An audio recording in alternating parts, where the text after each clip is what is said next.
has popped up is the Diego Rivera Dream of a Sunday Afternoon in Alameda Central Park. And this is actually a portable mural. Let me see. Oh, I'm hitting the wrong keyboard. Hold on.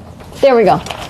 And so there's certain historical moments that connect to this mural, so I'm using these as a term list. So I'll talk about a little bit about the revolution and of post-revolutionary Mexico, the Porfiriato, which is what the government of Porfirio Diaz was known at, and Porfirio Diaz is basically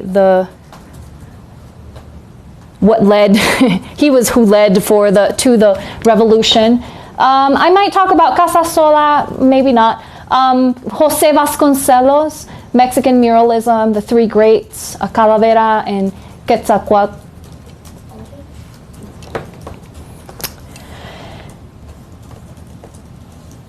Okay, so in this mural, we're looking at it's extremely complex. I'll talk about highlights of figures because there are too many people here, but I'll talk about important historical figures within it. Some figures will be historical figures, other people will just be fillers.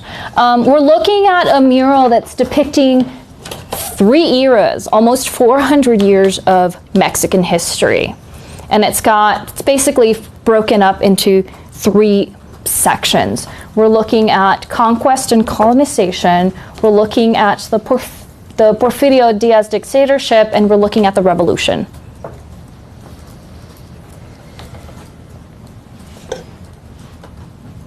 Should I keep the terms up still? Yeah, just a second. Okay, so I'll give you a second a few minutes to read this. Porfirio Diaz, and I'll talk about this. I just want you to, I guess I can just start talking, huh? Yeah. Okay, so what do we know about, let's talk about important dates.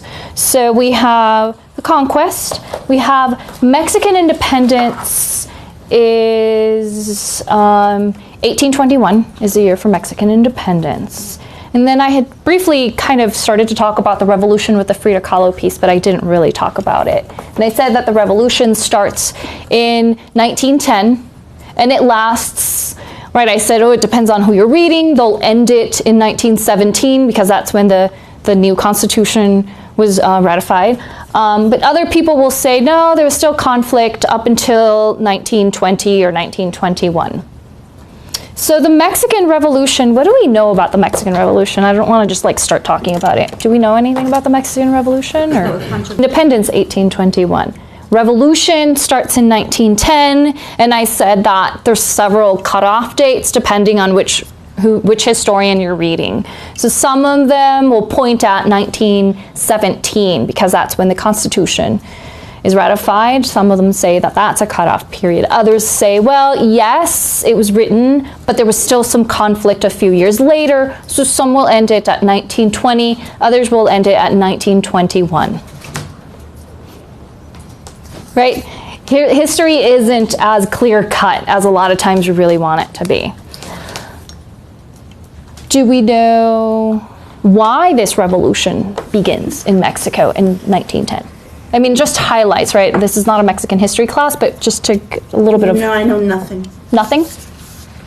I thought it was disparity of social class. It's a huge, it is issues of disparity of social class. So we'll have somebody governing Mexico under, his name is Porfirio Diaz, right? He's on the slide. The period, he governed for 35 years. So it's known as the Porfiriato. Under Porfirio Diaz, what is interesting is that Mexico actually had increased industrial development and agricultural development, and there was a lot of wealth, but it was not evenly distributed, right? So what would happen was the very wealthy classes kept getting richer and the poor kept getting poorer, right? And under him, we have railways, right, being expanded throughout Mexico, the telegraph, which at the time was the most modern form of communication, right? The lines being extended throughout Mexico. So there's a lot of development and wealth, but it's extremely unevenly distributed. Workers were basically treated almost as slaves. They were hardly paid, worked long hours under extremely abusive conditions, right? So it only helps the richer get richer, continue getting richer. And a lot of these were upper, wealthy, fairly white families, and even Europeans who owned land or factories. And so these landless peasants and a lot of workers started trying to have strikes, and these were constantly being ruthlessly suppressed until it reaches a point of break, right? And we have a lot of just, the Mexican Revolution is difficult to talk about because it's a lot of small battles occurring throughout all of Mexico, right? It's not like one single large battle, but a lot of little battles occurring. And we'll have two of the most famous revolutionary leaders will be Pancho Villa and Emiliano Zapata, who I did not write down, and I'm sorry. But I think the names are easy enough. Well, we have an image on the Zapata. Oh, will you say them again? Emiliano Zapata and Pancho Villa.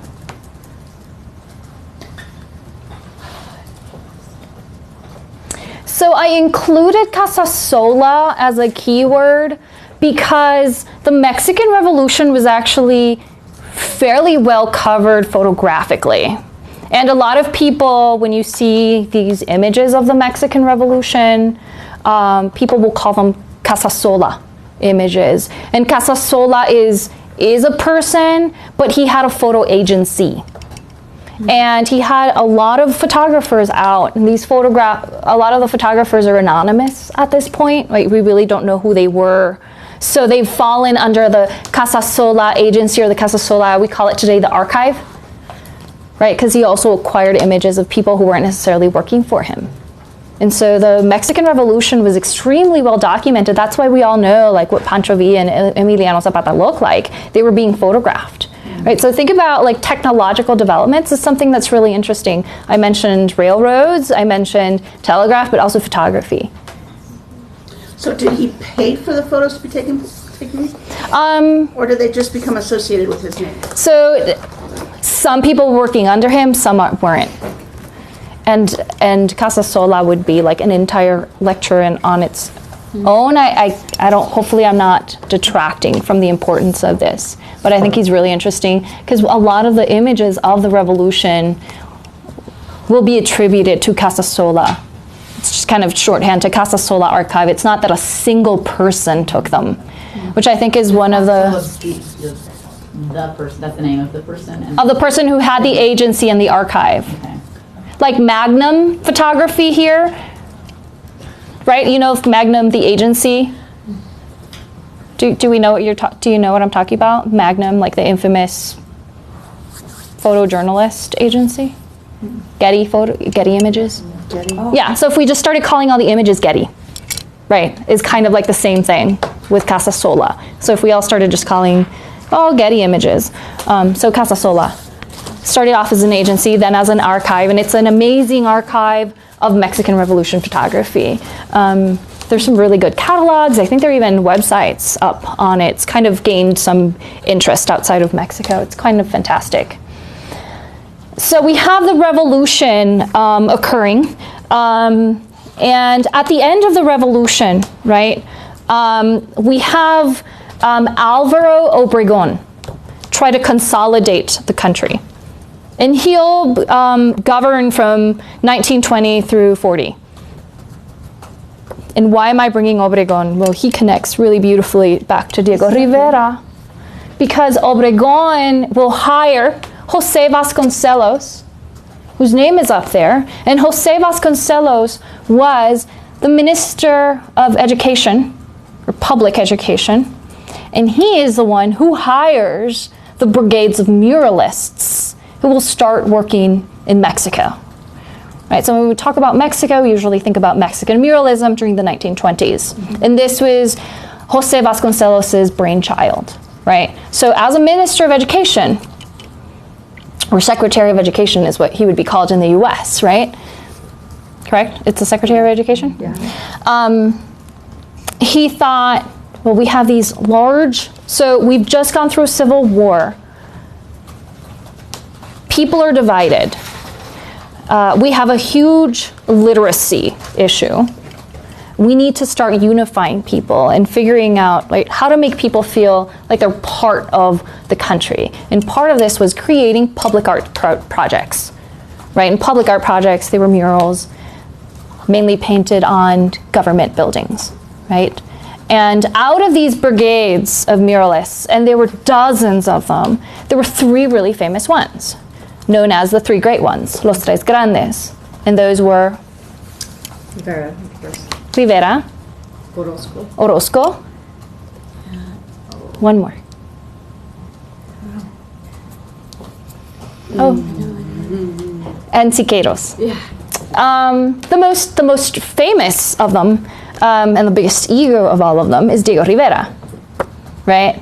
Big ego. And we know Diego Rivera because he traveled all around the world. He had murals in the U.S. Didn't they think he was a sellout because he painted here for industrialists here? So Diego Rivera got his communist card revoked because they were all communists. He gets his communist card revoked because he was taking or accepting commissions from capitalists such as Rockefeller and Ford. And Ford. Yeah. In Detroit. The Detroit mural. That's right. Yeah, so Rockefeller, I think, was just like that tipping point. What's interesting is that the Mexican Revolution, right, so this consolidation period, right, from the 20s through the 40s, the Mexicans are looking at the Soviets for inspiration. So they're loosely adopting communist, right, socialist ideas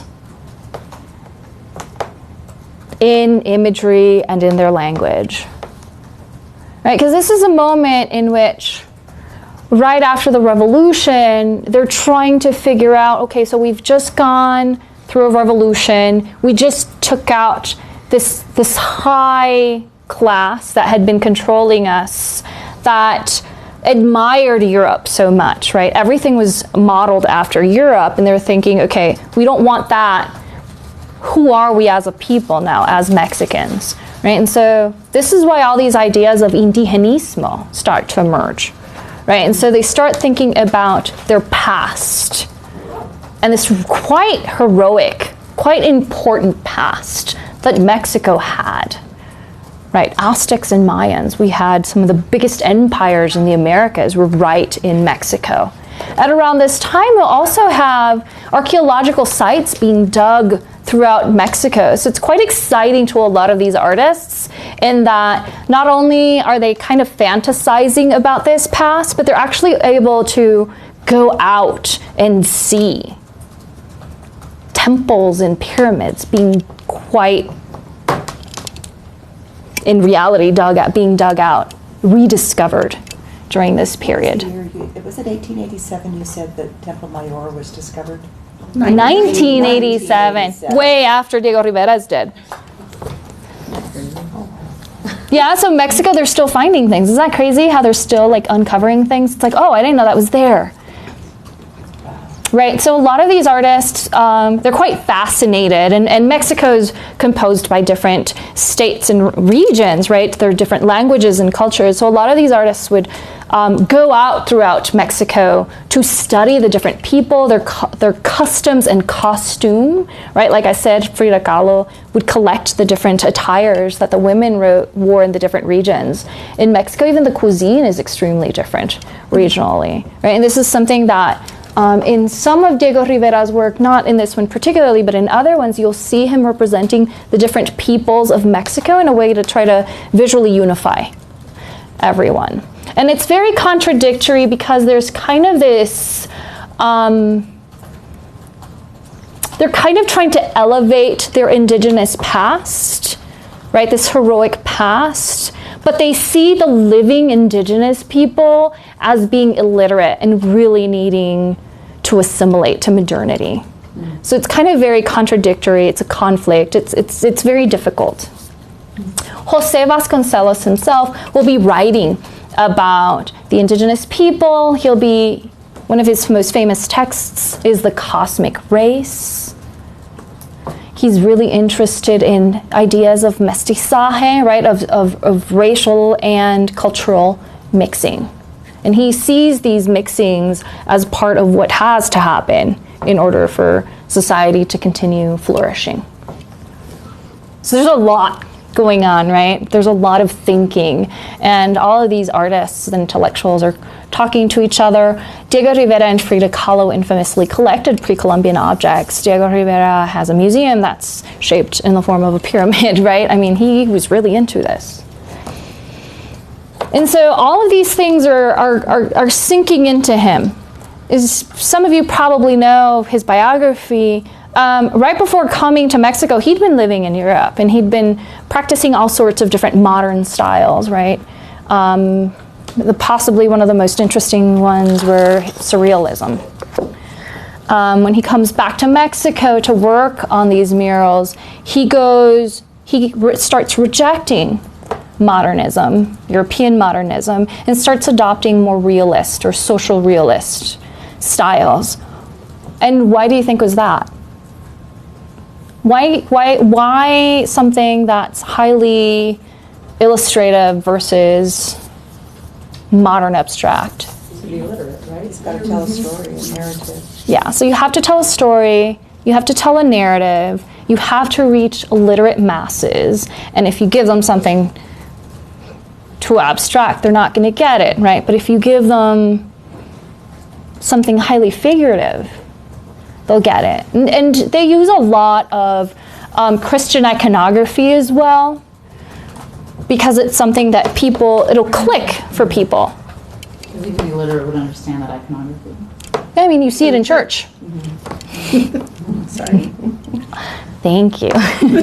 Right, there are things that kind of click with you because you see it in church. And that's why when you go to a church, everything's, at least in Catholic churches, is very illustrated so that you understand, like, this is this person, and if they're wearing this color, it's this saint versus this other saint. Because Mary, there's so many Marys and so many saints. How do you know who's who? Mm-hmm.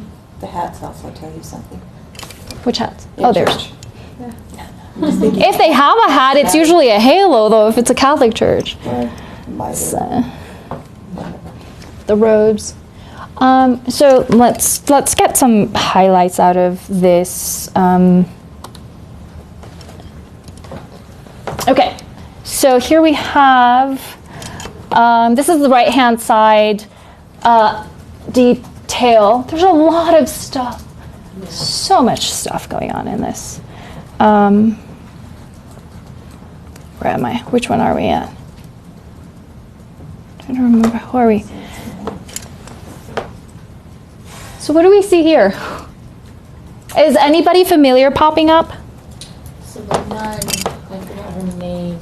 Oh, the one whose portrait is in. The nun. Yeah, Her name. the well-educated woman. Right? The nun, yeah. The educated. Yeah, She her like name- sorry, she her name was is up there. she was like a really big feminist. I see her Sor right Juana. there. I'm so glad she popped up. Yeah. So Sor Juana de la Inés, Yeah. Sor Juana Inés de la Cruz, which is item, I believe it's 99 in the AP. Yes. And I can Google her real quick so that we actually look at the Sor Juana Inés image, because I forgot to throw her in here.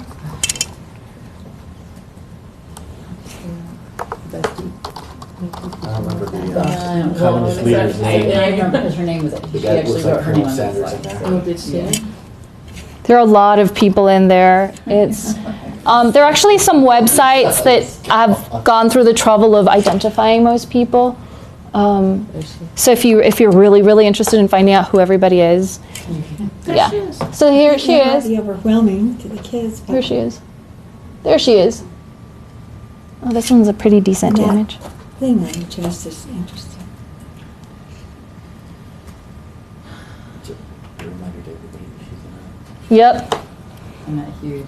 What? Was it really there? Telling her. Was she really wearing that? No. Yeah. No. But he's making reference to a specific Yeah. painting. Yeah. right? When we look at her, you like all immediately recognized her because she's in the curriculum, right? Yep. And he's making reference to this very specific painting, right? And she's wearing black and white, so we know she's a nun, and she was a highly literate. Now I guess at that time she would have been a proto-feminist, because feminism itself didn't really exist at that time. But she was a very strong female leader, a Mexican woman, right? So he has a lot of these really important figures of Mexico's history being depicted throughout the work. So we're having all sorts of different times being mixed in here. So this painting or this mural is not meant to make any sense, right? I said that we have approximately 400 years just kind of colliding to like figure out who's there and what's going on. It's kind of really complex. It requires a lot of attention. You can't just like walk by it. Let's look at there we go. So the central panel is the one that gets the most attention. And it has four very known figures that I've cut out. So do we know? Well, one is Who do we see there that we might recognize? Rivera and Kahlo. So we have Frida Kahlo. And Rivera as a child. She's holding a yin yang. And he's a boy again. And he's a boy again. And he's holding the hand of La Catrina. And Catrina was a nickname that was used during the 19th century for wealthy Mexican women who wore European-style garb. And this was popularized, right, through that print that I'm showing you that he's making a direct reference to, again, right? So he's actually making reference to Mexican artwork, which was popularized by Jose Guadalupe Posada, who's one of Mexico's most best-known printmakers. And he did a lot of printmaking and illustrations for the penny press. So this. Which one is? Isn't he the bowler, the guy with the bowler? What is that? No, He's not? that is Jose Marti. Oh. Posada is not there. Posada is depicted through La Catrina. So Jose Marti is the gentleman who's lifting his hat. And does anybody know who Jose Marti is? Does the name sound familiar? So Jose Marti was a very famous Cuban revolutionary and writer. And he's one of the first people who started theorizing about the unification of the Americas. And his most famous essay is titled Our America, Nuestra America. And it talked about unifying the Spanish-speaking Americas. And he talks about the United States, which himself is starting to become an empire around that time when he was writing. So in the 19th century. He talks about these countries having affinities among each other and having to protect themselves against the northern threat, which would have been the United States, which was expanding as an empire. Would you spell his last name? M-A-R-T-I. Marti. Jose Marti. He's an intellectual. He's a very interesting figure. And if you could, Our America has been translated, and if you have a few minutes one day, you can just Google it. Somebody will have PDF'd it for you. It's an interesting little essay. It's a very interesting piece of its time, right, to read about how he's like the northern threat and we should all come together because we all have like these Euro-indigenous roots. So has some cosmic race and indigenism kind of echo some of the ideas that he's starting to talk about. So these are all really interesting texts to read if you want to. You know, Frida, I'm sorry. Yeah, that's exactly the same The- thing that I was gonna say. Just Frida holding the yin The yin yang. yang, yeah. It's Can I just talk? reminding us of the portrait of Diego. Uh-huh. Yes, but I want to talk about the feathered serpent, which is even more important than a yin yang, I think, in my book. In my book. The one she's wearing is a stole? Yeah. So if you see, La Catrina is wearing a feathered serpent. And do you remember what the feathered serpent was called? Quetzalcoatl. Yeah. So Quetzalcoatl is one of the Nahua. Well, it's Nahua. It's one of the Aztec deities.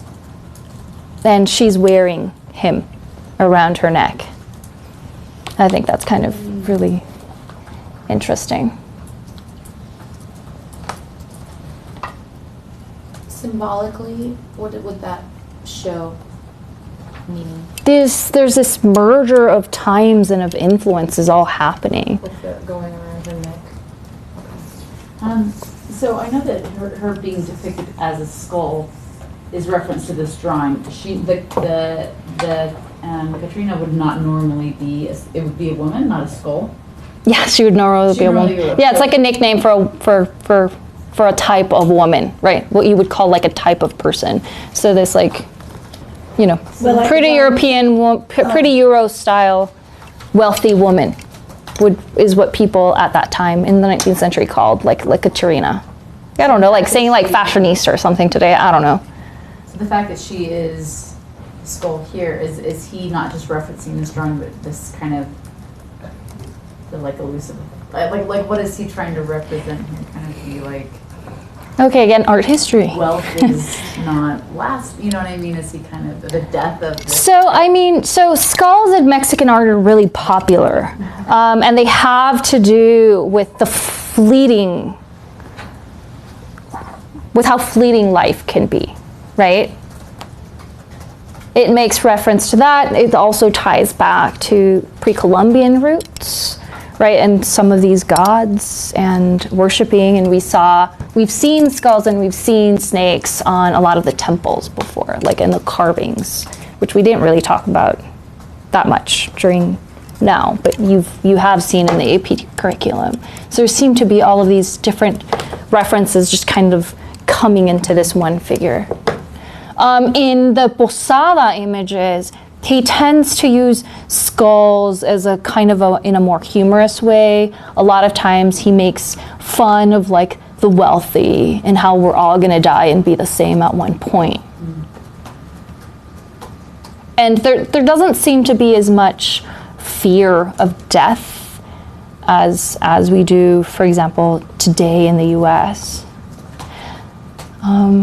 Also, they'd just gone through a revolution where there had been so many deaths, right? So there's one way that I've heard some colleagues try to make those connections with the popularizing of the skulls in popular art, but also of the Day of the Dead. When you just said there's not as much fear associated with death, I was thinking of Day of the Dead. Yeah, But also that is a holiday of bringing back people yeah. in your life who are important. And here this mural is bringing back all of these people who are important to the heritage of Mexico. I read somewhere something about the yin yang, and so I'm gonna let me pull it up. I just thought what was interesting is it looks very like the Diego portrait. It is she holds. interesting. I mean, she holds it in almost the same way she held the two Fridas. Frida holds it on her lap. I guess I wasn't thinking about that. I was just wondering why there was the yin yang, which I thought was just interesting to me, you know. Forces of the universe. So it seems to be that so yin yang, male, female, positive, negative, is seen as also, or is interpreted by some people as also making reference to the complexity of his relationship with Frida Kahlo. And she's standing right behind him. And it's so weird how he's a kid and she's an adult, kind of like, as you said, in her portrait. And it's almost the way their relationship worked. But he's holding... She is. Oh, he's holding an umbrella. And the hand. And the hand of Katrina. Of Katrina.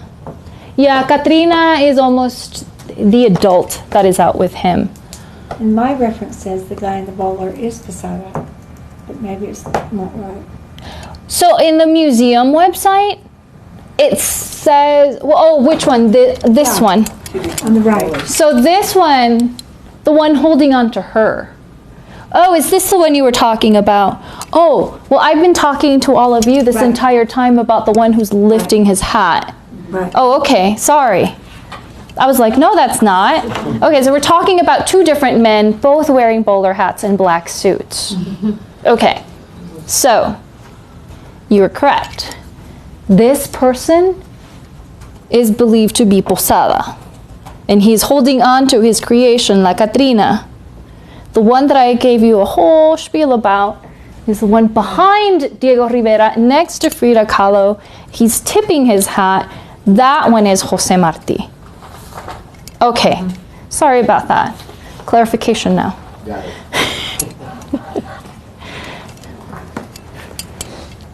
So, let me see if I've got this. We've got the idealized Western European woman, beautiful woman, wearing a symbol of the serpent god. Mm-hmm. And that's who Diego's holding a hand with. Why? Mm-hmm. Maybe I don't know. because he likes Europe, or he went to Europe, or whatever. She's seen as this interesting figure that is linking two famous artists, and like past and present. Posada and Diego Rivera. She's also kind of this 19th century figure with like a pre-Columbian deity draped around her neck. So there are all these connections going on here that we can interpret in many different ways. Yeah, I mean, that'd be interesting to talk about, but then give a question to your students and say, from understanding Rivera's relationship with Mexico, and then also as a communist, like what could be really interesting. Also, Diego Rivera is wearing, this is something I learned from one of the workshops, probably you. His attire is different than his other murals, right? Because he wears overalls. He usually wears either overalls or denim shirts. So he identifies as a worker. But here he doesn't. Here he's wearing a suit, which is what an upper class person would have worn when you went to stroll through a park. You dress up in your Sunday best. Right? Sunday best, you go to church and then you go out. You always want yourself to be seen. It's all about seeing and being seen. Just as I try to explain to my students. Wasn't he? People don't dress up anymore. Isn't he rich? Like he was pretty wealthy when he was a kid too, right? Yeah, he comes from a pretty wealthy family. So we've established that so we've talked about 5 figures in the central portion of the panel, if we want to talk about it, or call it that. And then there are some other strange things happening. So in the last panel, like the indigenous people, right, are kind of being kicked out. Oh, look at that young guy shooting the other person in the head. Yeah, that's kind of in the eye. And they're mistreated by the cops. Yes. Yeah. So it's really contradictory because when we if you pan out, they're like these balloons, right, which we see with like fun and kids and happiness, and then there are all these strange things going on. So that's why this piece is a lot of times people just say it's kind of this strange surrealist image. It's kind of like this strange, almost dreamlike or even nightmare type sequence. Right, in which things don't necessarily make sense. They're kind of roughly, but nothing's quite chronological, accurate. More just symbolic. Yeah, very symbolic. Here we have, right, there's this confrontation of some sorts happening between this indigenous family that's in the park and the police. He's almost like pushing him away from the wealthy people, right? We see wealthy people just kind of looking over their shoulder back towards, yeah, the indigenous people. So I found a lot of images on this piece on the internet, but they were really bad quality, and to be projected, it would have been a big issue. So these were the only decent details that I could find. If you were to sum up the right side, I always have a hard time doing that, summing up this side that we're talking about in terms of the theme. This side, the right side, which I called the left-hand side, of course, because apparently it's behind me. So the left-hand side, it's just, I don't even know how to talk about this piece because there's so much going on sometimes that it's just like, I'm trying to think of, like when I try to, so to summarize it, I would say it's kind of collapsing about 400 years of history. It's not necessarily in sequence or in any type of order. Because when I always talk about this section, this section, that. Yeah, because it's easier. The whole thing is just 400 years of history mixed all together. Yeah. Okay. I think I have this from my old notes too, that it comes to the center from both sides. It totally brings your attention to the center. It has La Catrina. It's almost like... Which makes the center feel contemporary. Yes. And the chronology leading to this. Yes. So it seems like these two pasts are bringing into a present that is weirdly not present because Posada's been dead for decades. So has Marti, and Diego Rivera is being shown as a kid, while Frida Kahlo, who's younger than him, is an adult.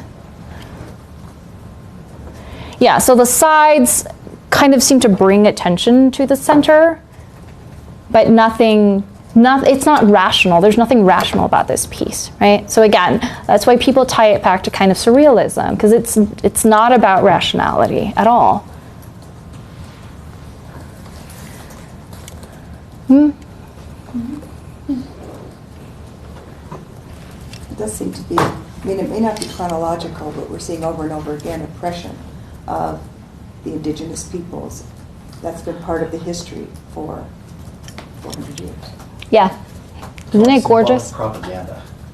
Well, that's what he did. Mm-hmm. This makes you realize how huge it is. It's huge. That's why I love images for scale. I One love of the nice things Khan Academy does most of the time is try to put someone in front of us so you get a sense of size. I'm trying to remember where, I don't remember where I found this one somewhere. Google. Right.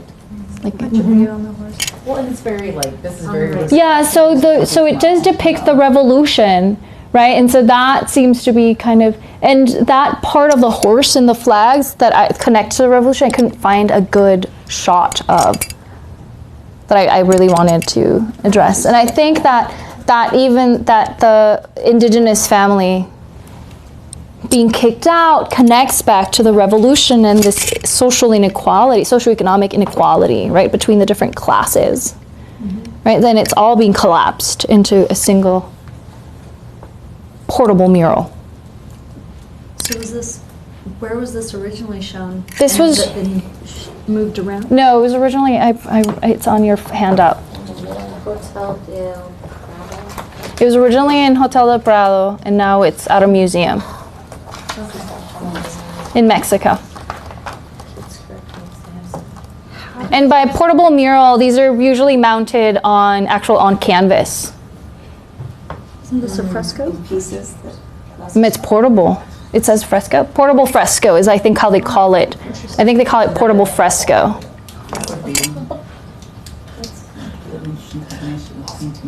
MoMA has several portable murals by him. While he was in New York, he got commissioned to do several And are most pieces. of his this size? I mean, this big on this grand scale. Oh, I thought He's a muralist. Yes, that's what I think of when I Yeah, think it's of so funny because when you think about his work and his wife's work, the scale is so different.